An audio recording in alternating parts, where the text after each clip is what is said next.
میرا جب رشتہ طے ہوا تو مجھے پتہ چلا کہ میری ساس نے اپنے گھر کے اوپر کے پورشن میں لڑکیوں کا چھوٹا سا مدرسہ بنا رکھا تھا۔ یہ سن کر تو میرے دل میں میری ساس کی عزت اور قدر اور بھی بڑھ گئی تھی۔ وہ تو بہت نیک کام کر رہی تھیں، یتیم بچیوں کو درس قرآن کی تعلیم دے رہی تھیں۔ میری شادی بڑی سادگی سے عابد سے ہوئی تھی۔ وہ اپنی والدہ کے اکلوتے بیٹے تھے۔ میری 2 نندیں بھی تھیں جو حافظ قرآن تھیں اور شادی شدہ تھیں۔ جب میری شادی ہوئی تو میں نے اپنے سسرال میں بہت پاکیزہ ماحول پایا تھا۔ ہر وقت کلام پاک پڑھنے کی آوازیں ہمارے گھر سے گونجتی تھیں۔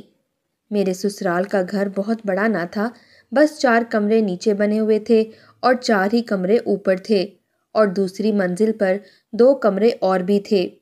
تقریباً 100 لڑکیاں میری ساس کے اس مدرسے میں دن رات رہتی تھیں۔ عجیب بات یہ تھی کہ میری ساس ان لڑکیوں کو کمرے سے باہر کبھی بھی نہیں نکالتی تھیں۔ آج تک میں نے ان میں سے ایک بھی لڑکی نیچے آئی نہیں دیکھی۔ دوسری بات جو مجھے حیرت میں ڈال جاتی تھی کہ ہمارے گھر روز 10 بکروں کے پکے ہوئے کھانے کی دیگیں آتی تھیں، جو صرف اس مدرسے کی بچیاں ہی کھاتی تھیں۔ جب میں نے وہ دیگیں پہلی بار گھر پر آتی دیکھیں تو میں سمجھی کہ شاید میری شادی کی خوشی میں میری ساس نے یہ اہتمام کیا ہوگا، لیکن یہ سلسلہ تو روزانہ کا تھا، اس لیے مجھ پر کھانا پکانے کی بھی کوئی زور زبردستی نہ تھی۔ میں بھی وہی کھانا کھا لیتی تھی اور وہ گوشت بے حد لذیذ بنتا تھا کہ کھانے والے انگلیاں تک چاٹ جائیں۔ میری ساس نے شادی کی فوری بعد کہہ دیا کہ عابد کے ہر کام کی ذمہ داری میری ہے، باقی ان کی طرف سے مجھ پر نہ کوئی ذمہ داری ہے اور نہ ہی کوئی روک ٹوک۔ عابد ذرا سخت مزاج قسم کے انسان تھے اور سبزی کھانے میں ضرور پسند کرتے تھے، اس لیے میں خود تو سبزی شوق سے نہیں کھاتی تھی، لیکن عابد کے لیے بنا دیتی تھی۔ جو بات میں نے محسوس کی تھی وہ یہ تھی کہ وہ تو گھر کے خرچوں میں بھی مجھ پر سختی بہت کرتے تھے۔ کہتے بجلی کا بل بہت زیادہ آ جائے گا، فضول کی لائٹس بند رکھا کرو۔ مجھے عابد کی بات سن کر حیرت سی ہوئی تھی، کیونکہ اوپر مدرسے میں تو دن کے وقت بھی لائٹس چلتی تھیں۔ عابد کی عادت تھی کہ نوک ٹوک بہت کرتے تھے، تم نے آٹا اتنا کیوں گوندا ہے، رزق کو ضائع مت کیا کرو، میں بڑی مشکل سے کما کر گھر چلاتا ہوں، کپڑوں میں سرف کم ڈالا کرو، برتن میں ویم کم ڈالا کرو۔ میں اپنے اور عابد کے کام خود کرتی تھی، اپنے پورشن کی صاف صفائی بھی میری ذمہ داری تھی۔ میری ساس تو مجھ سے کچھ نہیں کہتی تھی، لیکن عابد میرے لیے کسی ساس سے کم ثابت نہیں ہوئے تھے۔ حد درجہ کنجوس تھے، اور یہ کنجوسی بس میرے لیے ہی تھی، ورنہ اوپر کے پورشن کی صفائی کے لیے بھی ملازمہ آتی تھی اور برتن بھی وہی ملازمہ دھوتی تھی۔ پہلی بار مجھے اس وقت حیرت ہوئی جب شادی کے بعد پہلی بار دھوبی ہمارے گھر آیا تھا۔ میری ساس اسے اوپر کے پورشن میں لے گئیں۔ وہ 2 موٹے موٹے گٹھریاں باندھے نیچے اترا تھا۔ ڈھیر سارے کپڑے دھونے والوں کا ایک انبار تھا جو دھوبی کے پاس جا رہا تھا۔ میں نے اپنی ساس سے پوچھا کہ یہ اتنے کپڑے کس کے ہیں؟ وہ کہنے لگیں مدرسے کی بچیوں کے۔ یہ سن کر تو مجھے حیرت کا جھٹکا لگا تھا کہ وہ لڑکیاں اپنے کپڑے بھی خود نہیں دھوتی تھیں، بلکہ ان کے کپڑے لانڈری میں جاتے تھے۔ عابد جب ان سب کے اخراجات اٹھا رہے تھے، جہاں ان بچوں کے کپڑے لانڈری میں جا رہے ہیں تو میرے اور عابد کی کیوں مجھے دھونے پڑتے ہیں؟ رات کو جب میں نے عابد سے یہ بات کہی تو وہ کہنے لگے کہ وہ اتنا نہیں کماتے، جو بھی خرچہ اوپر کے پورشن میں ہوتا ہے وہ اس کی والدہ خود کرتی ہیں۔ یہ سن کر مجھے بڑی حیرت ہوئی تھی کہ میری بیوہ ساس کیسے لاکھوں کا خرچہ ایک مہینے میں کر سکتی ہے۔ میں نے بھی بہت سے مدرسے دیکھے تھے جو لوگوں کی زکوٰۃ خیرات پر چل رہے تھے، لیکن ایسی عیاشیاں تو کہیں نہیں ہوتی تھیں کہ روز مدرسے کی بچیوں کو بکرے کا بھنا ہوا گوشت کھلایا جائے، ان کے کپڑے لانڈری سے دھلوائے جائیں۔ پھر میں نے یہ سوچا کہ ہو سکتا ہے کہ میری ساس کو لوگ زکوٰۃ بہت زیادہ دیتے ہوں گے جو ان یتیم بچیوں پر لگا دیتی ہوں گی۔ اب مجھ پر تو زکوٰۃ نہیں لگتی تھی، اس لیے میں نے زیادہ اس بارے میں نہیں سوچا، لیکن جب ایک بار ایک شخص زکوٰۃ کے پیسے دینے آیا تو میری ساس نے صاف انکار کر دیا کہ وہ زکوٰۃ خیرات نہیں لیتیں۔ اب تو میرا دماغ گھوم کے رہ گیا تھا کہ ان کا مدرسہ پھر چلتا کیسے ہے۔ ایک حیران کن بات تھی کہ مدرسے کی 100 لڑکیاں جو روز بھنا ہوا گوشت کھاتی تھیں، اپنے کپڑے تک خود نہیں دھوتی تھیں۔ روز کے 10 بکروں کا ذبح ہونا، پکنا، ان سب میں کتنے ڈھیر سارے پیسے لگتے ہیں۔ جب میری ساس زکوٰۃ اور خیرات بھی نہیں لیتی اور عابد کی اتنی زیادہ کمائی بھی نہیں ہے تو وہ اپنے لاکھوں کے خرچے کرتی کہاں سے تھی؟ میرے اندر اس بات کا تجسس بڑھنے لگا تھا۔ بات ہی کچھ ایسی تھی، اس لیے اب میں نے سوچا کہ اوپر جا کر دیکھوں تو صحیح کہ وہ لڑکیاں کلام پاک پڑھنے کے علاوہ اور ایسا کیا کام کرتی ہیں۔ مجھے یہ لگا کہ شاید میری ساس انہیں دینی تعلیم دینے کے ساتھ ساتھ کوئی ہنر بھی سکھا رہی ہوں گی۔ ہو سکتا ہے کہ ہاتھ کی کڑھائی کے کپڑے بنواتی ہوں جو بوتیک میں ہزاروں کے بکتے ہوں۔ میں ایک دن اوپر کے پورشن میں چلی گئی۔ زیادہ تر بچیاں صحن میں ہی کلام پاک پڑھ رہی تھیں۔ کچھ کمرے بند تھے۔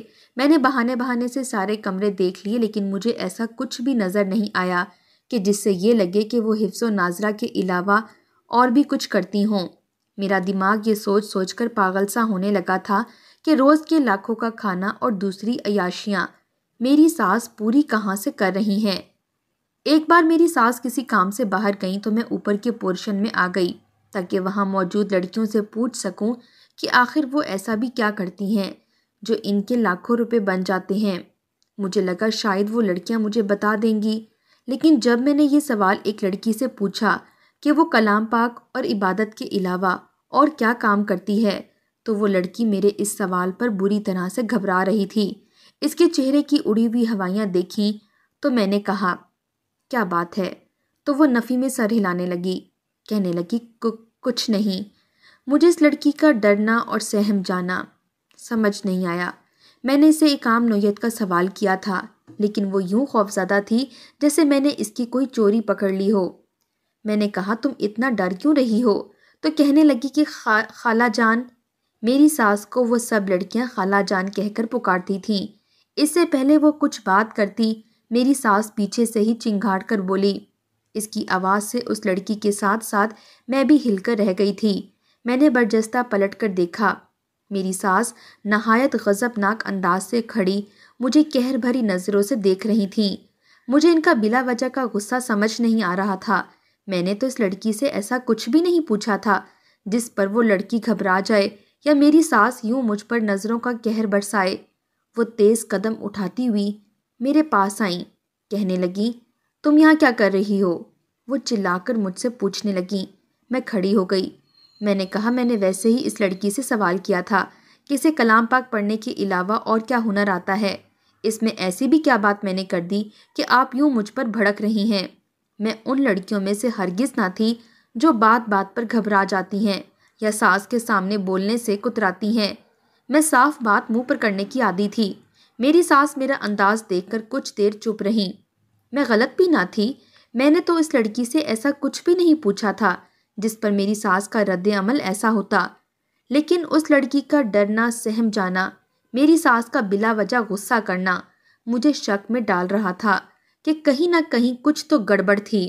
سب کچھ نارمل نہ تھا۔ میری ساس کے پاس نہ تو کوئی آمدنی کا ذریعہ تھا اور نہ ہی کوئی جدی پشتی کروڑوں کی جائیداد۔ پھر مدارس ہمیشہ دوسروں کی خیراتوں پر ہی چلتے ہیں، یا یہ کہ لڑکیاں دینی تعلیم کے ساتھ اپنا ہنر بھی آزماتی ہیں۔ بظاہر مجھے ایسا کچھ بھی تو نظر نہیں آ رہا تھا۔ میری ساس تو بڑے آرام سے زکوٰۃ خیرات منع کر دیتی تھیں، اور آج کے اس مہنگائی کے دور میں جہاں آٹا دال کی قیمتیں ہی آسمانوں سے باتیں کرتی نظر آ رہی ہیں، 1 کلو بکرے کا گوشت 2500-3000 کلو تک پہنچ چکا ہے، وہاں 10 بکروں کا بھنا ہوا گوشت روز مدرسے کی لڑکیوں کے لیے پک کر آتا تھا، جو میں بھی روز کھاتی تھی اور انگلیاں چاٹتی ہوئی رہ جاتی تھی۔ آخر اتنے پیسے میری ساس کے پاس آتے کہاں سے تھے؟ مدرسے کی لڑکیاں اپنے ذاتی کام تک خود نہیں کرتی تھیں۔ جتنی سہولیات میری ساس ان لڑکیوں کو دے رہی تھی، بہت سے لوگوں کا رجحان میری ساس کے مدرسے کی جانب بڑھنے لگا تھا۔ ایک اور عجیب بات یہ تھی کہ میری ساس صرف ایسی لڑکیوں کو ہی اپنے مدرسے میں داخلہ دیتی تھیں جو یتیم اور بے سہارا ہوتی تھیں، جن کا کوئی محرم یا پوچھنے والا نہیں ہوتا تھا۔ میں نے دیکھا تھا ایسا غریب طبقہ جو غربت کی وجہ سے بچیوں کو ان کی بنیادی ضروریات مہیا کرنے سے قاصر تھے۔ وہ جب مدرسے میں روز گوشت کی دیگیں آتے دیکھتے اور مدرسے کی لڑکیوں کو نت نئے کپڑے پہنتے دیکھتے تو اپنی بچیوں کو بھی یہیں داخل کروانا چاہتے تھے کہ چلو پل بھی جائیں گی اور خوراک اور پہناوا بھی اچھا مل جائے گا۔ لیکن میری ساس صاف انکار کر دیتی، کہتی انہوں نے صرف ایسی بچیوں کے لیے یہ مدرسہ کھول رکھا ہے جو بالکل بے سہارا ہوں، جن کے آگے پیچھے کوئی نہ ہو۔ حالانکہ دینی تعلیم تو سب کے لیے عام ہونی چاہیے، جو چاہے اس کار خیر سے فائدہ اٹھائے۔ ایسا بھی ہو سکتا تھا کہ محلے کی بہت سی بچیاں صرف ناظرے کے لیے ہی وہاں پڑھنے آ جاتیں اور پڑھ کر چلی جاتیں، لیکن نہیں، میری ساس نہ تو ان مدرسے کی لڑکیوں کو باہر نکلنے دیتی تھی اور نہ ہی وقتی طور پر آنے والے بچوں کو اس مدرسے میں جانے دیتی تھی۔ میں نیچے اتر آئی تھی، لیکن میں ذہنی طور پر بہت الجھ سی گئی تھی۔ مجھے نہ جانے ایسا کیوں لگنے لگا تھا کہ ضرور کہیں نہ کہیں کچھ گڑبڑ ضرور ہے، اس لیے میں ٹھان چکی تھی اصل بات کو سامنے لا کر ہی چھوڑوں گی، لیکن یہ نہیں جانتی تھی کہ میری یہ کوشش مجھے کتنی بڑی مصیبت میں ڈال سکتی ہے۔ میری ساس اب تک جتنی نرم مزاج بنی ہوئی تھی اتنی تھی نہیں۔ ان کی قہر برساتی آنکھیں، چیخنا چلانا، ان کا اصل روپ میرے سامنے عیاں ہو چکا تھا۔ عابد بھی کوئی خوش مزاج قسم کے نہ تھے، ہر وقت نکتہ چینی کرتے رہنے کی ان کی عادت تھی۔ ایک بار میں کچن میں کھانا بنا رہی تھی جب میری ساس نیچے اتری اور سیدھا میرے شوہر کے کمرے میں چلی گئی۔ حالانکہ وہ بہت کم ہی نیچے اترتی تھیں اور اپنے بیٹے سے بھی بہت کم بات کرتی تھیں۔ میں ان خواتین میں بھی نہیں تھی جو کہ ماں بیٹے کی باتوں پر کان لگانے کی کوشش کریں، لیکن جس طرح کی بحث دونوں ماں بیٹے میں شروع ہو چکی تھی، مجھے لگا جیسے وجہ کہیں نہ کہیں میں ہوں، کیونکہ میرا نام لے کر ہی باتیں ہو رہی تھیں، اور یہ تو فطری سی بات ہے کہ اپنے بارے میں اگر بات ہو رہی ہو تو کان کھڑے ہو جاتے ہیں۔ میں نے بھی ہلکا سا اسٹوو ہلکا کیا، کھانا دم پر لگایا اور اپنے کمرے کے پاس جا کر کھڑی ہو گئی۔ میری ساس نے تو میرا شک یقین میں بدل دیا تھا۔ وہ عابد سے کہہ رہی تھیں کہ بنش کو اپنی زبان میں سمجھا دو کہ آج کے بعد وہ مدرسے میں مجھے کسی بھی لڑکی کے پاس نظر نہ آئے، نہ ہی میرے کسی معاملے کی پوچھ گچھ کرنے کی کوشش کرے۔ مطلب جس بات کا مجھے شبہ تھا کہ کہیں نہ کہیں کوئی گڑبڑ ضرور ہے، میری ساس نے میرے شک پر یقین کی مہر لگا دی تھی۔ اب تو مجھے پکا یقین ہو گیا تھا کہ کوئی تو گڑبڑ ضرور ہے، کہ میری ذرا سی بات کا اتنا شدید رد عمل کیا گیا ہے کہ عابد تک میری شکایت پہنچ گئی ہے۔ اب تو میں اپنے دل میں ٹھان چکی تھی کہ لازمی سچ کو جان کر ہی دم لوں گی، وہ بنش ہی کیا جو پیچھے ہٹ جائے۔ لیکن ابھی میں اپنے اندر یہی عزم پکا کر رہی تھی جب عابد کی روبدار آواز نے وقتی طور پر میرا دل دہلا دیا تھا۔ میں کچھ دیر بعد کمرے میں داخل ہوئی، چہرے کو یوں نافہم سا رکھا جیسے میں نے ان کی کوئی بات سنی ہی نہیں ہے، میں بس ابھی ابھی کچن سے دوڑی چلی آئی ہوں۔ عابد مجھے گھور کر دیکھ رہے تھے اور میری ساس کے ماتھے پر بھی 101 بل تھے، جس کی مجھے رتی برابر بھی پرواہ نہ تھی۔ عابد کہنے لگے، بینش، تم اوپر کیا کرنے گئی تھی؟ میں نے کہا، میں اوپر گئی تھی؟ میں نے یوں سوچا جیسے مجھے یہ بات یاد بھی نہ ہو، یا میرے نزدیک اس بات کی اہمیت ہی نہ ہو۔ میں نے کہا، ہاں شاید گئی تھی، یاد نہیں، کیوں، کیا ہوا؟ میرے لاپرواہ انداز پر وہ کرخت لہجے میں بولے کہ آئندہ اوپر مت جانا، نیچے کے پورشن میں ہی رہا کرو۔ میں نے کہا کہ ٹھیک ہے، نہیں جاتی۔ عابد کا موڈ میری ایسی فرما برداری پر پل میں ٹھیک ہو گیا تھا۔ میری ساس بھی اوپر چلی گئیں۔ ابھی میں اسی سوچ میں تھی کہ کیسے سچائی جاننے کی کوشش کروں کہ ایک دن میری ساس کہنے لگی، میں چند لڑکیوں کا نکاح کرنے لگی ہوں، ان کے اچھے رشتے مجھے مل گئے ہیں۔ یہ سن کر مجھے خوشی ہوئی تھی کہ یہ تو بڑا نیک کام ہے۔ وہ 20 سال کی لڑکیاں تھیں جن کی شادی 3 عربی نوجوان لڑکوں سے ہونی تھی۔ مجھے یہ بات سن کر حیرت کا جھٹکا سا لگا تھا کہ یہ کیا بات ہوئی کہ تینوں کے لیے میری ساس نے عربی لڑکوں کا انتخاب کیوں کیا ہے، اور وہ لڑکیاں نکاح ہوتے ہی دبئی چلی جائیں گی۔ تینوں لڑکیاں بے حد خوبصورت تھیں، لیکن دلہن بن کر بھی ان کے چہرے مرجھائے ہوئے سے تھے۔ وہ خوش ہونے کی بجائے ڈری ہوئی تھیں۔ ان میں سے ایک لڑکی وہی تھی جو اس دن مجھے کچھ بتانے لگی تھی، لیکن میری ساس وہاں پہنچ گئی تھی۔ میں اس لڑکی کے پاس جا کر بیٹھ گئی۔ میں نے کہا، کیا بات ہے، تم مجھے خوش نہیں لگ رہی، کیا شادی میں تمہاری مرضی شامل نہیں ہے؟ میری بات سن کر اس کی آنکھوں سے آنسو چھلکنے لگے۔ کہنے لگی، میں تو یہ دعا کر رہی ہوں کہ زمین پھٹے اور میں اس زمین میں سما جاؤں۔ پھر کہنے لگی، تمہاری ساس اچھی عورت نہیں ہے۔ میں اس کی بات سن کر الجھ تو گئی تھی، لیکن اس سے کچھ بھی نہیں پوچھ سکی کیونکہ نکاح خواہ پہنچ گیا تھا۔ ان لڑکیوں کا نکاح بھی ہو گیا اور وہ رخصت بھی ہو گئیں۔ اس دن تو میری ساس اس قدر خوش تھی کہ جس کی کوئی حد نہ ہو۔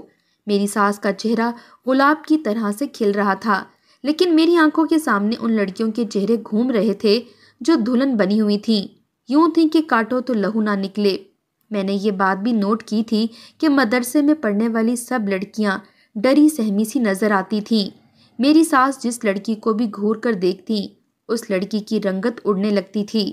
میں ایک بار آدھی رات کو چپکے سے اٹھ کر اوپر کے پورشن میں چلی گئی۔ اس وقت پورے صحن میں سناٹا چھایا ہوا تھا، سب لڑکیاں اپنے اپنے کمروں میں تھیں۔ مجھے اوپر چھت پر کچھ آہٹوں کی آوازیں آنے لگی تھیں۔ میں اوپر چلی گئی تھی۔ ایک کمرے سے مجھے کسی مرد کی سرگوشیوں کی آوازیں آ رہی تھیں۔ مجھے کچھ اور تشویش سی ہونے لگی کہ آوازیں کس کی ہیں، کیونکہ یہاں تو کسی مرد کو آنے کی اجازت نہ تھی، پھر ایک مرد کی آوازیں کیسے آ سکتی ہیں؟ اس کمرے کے باہر کوئی کھڑکی نہیں بنی ہوئی تھی، البتہ کمرے میں دروازے کے اوپر ایک روشن دان بنا ہوا تھا۔ میں نے چھت پر کچھ ایسے ڈھونڈنے کی کوشش کی جس کو رکھ کر میں روشن دان کے اوپر دیکھ سکوں کہ ہو کیا رہا ہے، لیکن مجھے چھت پر کچھ بھی ایسا نظر نہیں آیا۔ اس سے پہلے میں کچھ اور چیز ایسی تلاش کرتی، کمرے کا دروازہ کھل گیا۔ میرا دل تو ایسے تھا کہ دھڑکنا ہی بھول گیا ہو۔ اس سے پہلے کہ اس اندھیرے میں کسی کی مجھ پر نظر پڑتی، میں بڑی سبک رفتاری سے پیچھے ہٹ کر چھت کی پچھلی جانب چلی گئی۔ مجھے میرے رب نے بال بال بچایا تھا۔ دروازہ اب پورا کھلا تھا۔ میں اس کمرے کے عقب میں چھپی ہوئی تھی، اس لیے کمرے سے باہر کون نکلا تھا یہ میں نہیں دیکھ سکتی تھی، لیکن وہ جو کوئی تھا عربی تھے اور عربی ہی زبان بول رہے تھے۔ لیکن اس عربی مردوں سے جو عورت عربی میں بات کر رہی تھی، اس کی آواز میں ہزاروں میں بھی پہچان سکتی تھی۔ وہ میری ساس تھی۔ اس کی عربی سن کر تو میں ششدر سی رہ گئی تھی۔ وہ لوگ نیچے اتر چکے تھے۔ میں نے سوچا کہ کچھ دیر چھت پر ہی انتظار کر لوں تاکہ میری ساس اپنے کمرے میں چلی جائے اور وہ مرد بھی واپس چلے جائیں۔ ابھی میں یہی سوچ رہی تھی کہ مجھے اس کمرے سے ایک لڑکی کی سسکیوں کی آواز سنائی دینے لگی۔ میں تو سمجھی تھی کہ میری ساس ہی ان عربی مردوں کے ساتھ ہوگی، لیکن نہیں، اس کمرے میں اور بھی لڑکی یا لڑکیاں موجود تھیں۔ میں اب اسی شش و پنج میں مبتلا تھی کہ کمرے میں جا کر اس لڑکی کو دیکھوں یا اس سے پوچھوں کہ یہ عربی کیوں آئے تھے، لیکن پھر یہ ڈر بھی تھا کہ کہیں میری ساس واپس نہ آ جائے۔ میں فیصلہ نہیں کر پا رہی تھی۔ جب مجھے ان سسکیوں نے دوبارہ بے چین کیا تھا، میں نے بنا سوچے سمجھے ہی کمرے کی طرف قدم بڑھا دیے۔ جب میں نے کمرہ کھولا تو میرے ہوش اڑ گئے تھے۔ ان لڑکیوں کی اجڑی بکھری حالت تھی، مجھے دیکھ کر ڈر سی گئی تھیں۔ میں نے کہا، مجھ سے مت گھبراؤ، مجھے سچ سچ بتاؤ کہ یہاں نیک کام کی آڑ میں ہوتا کیا ہے۔ اس لڑکی نے روتے ہوئے مجھ پر جو انکشافات مجھ پر کیے تھے، میں پریشان سی ہو کر رہ گئی تھی۔ میں اس کی بات سن کر واپس نیچے چلی گئی، لیکن اب جو کچھ میرے ساتھ ہونے لگا وہ بہت عجیب تھا۔ میں جیسے ہی گوشت کھاتی میری بھوک بڑھنے لگتی، میری آنکھیں بھی نیند سے بوجھل ہونے لگتی تھیں۔ رات کو مجھے اتنی گہری نیند آتی کہ میں مزید کچھ بھی جاننے کے لیے اوپر نہیں جا سکتی تھی۔ انہی دنوں مجھ سے ملنے میری ایک سہیلی آ گئی جو اسی محلے میں رہتی تھی، میری ساس کے بارے میں بھی جانتی تھی۔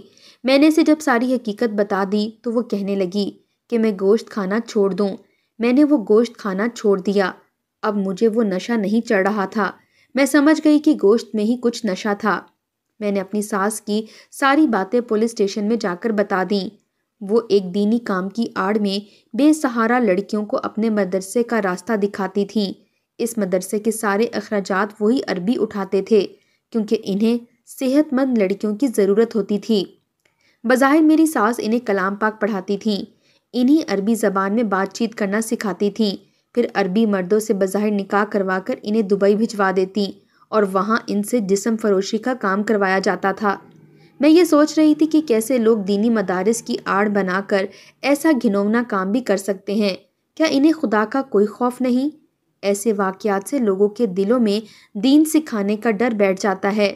کاش کہ ہماری حکومت ایسے لوگوں کی برائی پر پردہ ڈالنے کی بجائے فوراً سے ایکشن لے اور لوگ بھی اپنے بچوں اور بچیوں کو چاہے ہاسٹل میں بھیجیں یا مدارس، پوری تحقیق اور تسلی ضرور کریں کہ ان کا بچہ ٹیوشن اور مدرسے کے نام سے خوف محسوس تو نہیں کرتا، کتراتا تو نہیں ہے۔ اگر ایسا ہے تو وجہ کیا ہے؟ میری ساس کو پولیس لے جا چکی تھی۔ مجھ پر ایک اور راز بھی یہ کھلا کہ میرا شوہر میری ساس کا سگا بیٹا نہ تھا، بلکہ کرایہ دار تھا، اکیلا رہتا تھا۔ اس لیے اس کا کہیں بھی رشتہ نہیں ہو رہا تھا۔ اس لیے میری ساس نے کہا وہ اس کی ماں بن کر اس کا رشتہ کروا دے گی، لیکن وہ بھی اس کے معاملات میں زبان بند رکھے گا۔ میرے شوہر کو بھی اس بات پر ڈانٹ ڈپٹ کی گئی تھی، لیکن سزا نہیں ہوئی تھی، اس لیے وہ مجھے بچت کی باتیں سناتا تھا، کیونکہ وہ ایمانداری سے ہی پیسہ کما رہا تھا۔ مجھے باقی کی سب لڑکیوں نے بہت دعائیں دی تھیں، جن کی عزت میری وجہ سے بچ گئی تھی۔ ان میں سے بہت سی لڑکیاں حافظ قرآن بن چلی تھیں، جو دوسری لڑکیوں کو حفظ قرآن اور ناظرہ کروانے لگی تھیں، اور میں انہیں سلائی سکھا دیتی تھی۔ وہ مدرسہ اب بھی چل رہا ہے، لیکن روکھی سوکھی حلال کی روٹی سے۔ بہت سے صاحب حیثیت لوگ ہماری مدد بھی کر دیا کرتے تھے۔ اللہ ہم سب کو یتیم کی سرپرستی کرنے کی توفیق دے، آمین۔